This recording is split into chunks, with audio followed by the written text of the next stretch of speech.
မင်္ဂလာပါကျွန်တော်ဇာနီပါကျွန်တော်ဒီနေ့ပြောမယ့်အကြောင်းအရာက Gtalk Password ကိုဘယ်လိုမျိုးကြည့်ကြမလဲဆိုတဲ့အကြောင်းအရာလေးကိုပြောပါဖြစ်ပါတယ်အဲ့တော့ကျွန်တော်တို့အရင်ဆုံးဒီ Password Viewer ဆိုတဲ့ software လေးကိုကျွန်တော် Facebook ထဲမှာပေးထားတဲ့ link အတိုင်းကိုကျွန်တော်တို့ download သွားဆွဲပါဆွဲပြီးတော့လည်းတင်းရဲ့ဆက်မှာရောက်ပြီဆိုတော့လည်းကျွန်တော်တို့အရင်ဆုံး software လေးကိုဖြည့်ထားလိုက်ပါမယ် Okay ဖြည့်ပြီးသွားပြီဆိုတာနဲ့ကျွန်တော်တို့က Gtalk ကိုအရင်ဆုံးဖွင့်လိုက်ပါမယ်ဖွင့်လိုက်တဲ့အခါမှာကျွန်တော်တို့ user name နေရာမှာကကျွန်တော်တို့တင်းရဲ့ account နာမည်ကိုရိုက်ထည့်မှာဖြစ်ပါတယ် Okay password မှာက password ရိုက်ပြီးသွားပြီအဲ့ဒီမှာတခုပြောချင်တာကဒီ software က Gtalk password ကိုကြည့်တယ်ဆိုတာကအဓိကက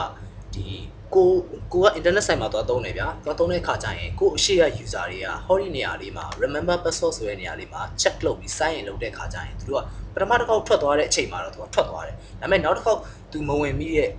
တော့မစစ်ကြည့်လိုက်တဲ့အတွက်ကြောင့်မို့လို့နောက်တစ်ခေါက်ဝင်လိုက်တဲ့အခါမှာလည်းသူက automatically sign in လုပ်နေပါလိမ့်မယ်အဲ့ခါမှာကျွန်တော်တို့ကဒီနေရာလေးမှာ stop connecting ဆိုတဲ့ဥစ္စာလေးကို stop လုပ်လိုက်တာနဲ့ကျွန်တော်တို့ကအခုလက်ရှိအနေထားတိုင်းလေးမြင်ရတာဖြစ်ပါလိမ့်မယ်အဲ့ခါကျရင်ကျွန်တော်တို့ကခုနက download ဆွဲထားတဲ့ software လေးကိုသွားပြီးတော့ကျွန်တော်တို့ဖွင့်လိုက်ပါမယ်ဖွင့်ပြီးတော့ pwviewer.exe ဆိုတာလေးကိုကျွန်တော်တို့ run လိုက်ပါမယ် run ပြီးရတယ်ကျွန်တော်တို့ကအဲ့ဒီ software လေးရဲ့ဟောဒီလက်ပုံစံလေးကို click ထောက် drag ဆွဲပြီးရတယ်ကျွန်တော်တို့ password အတုံးလေးတွေရှိတဲ့နေရာလေးမှာကျွန်တော်တို့ကချပြီးလွှတ်လိုက်ပါမယ်ဒါဆိုရင်ကျွန်တော်တို့ကဒီ pwd ဆိုတဲ့ box လေးထဲမှာအထဲမှာရိုက်ထားတဲ့ password တွေအားလုံးကိုအလွယ်တကူမြင်ရပါလိမ့်မယ်ကဲဒီနည်းနဲ့ Gtalk password ကိုဘယ်လိုကြည့်ကြမလဲ hack ကြမယ်လို့ကျွန်တော်မပြောပါဘူးခင်ဗျာကျွန်တော်လည်း hacker တယောက်မဟုတ်ပါဘူး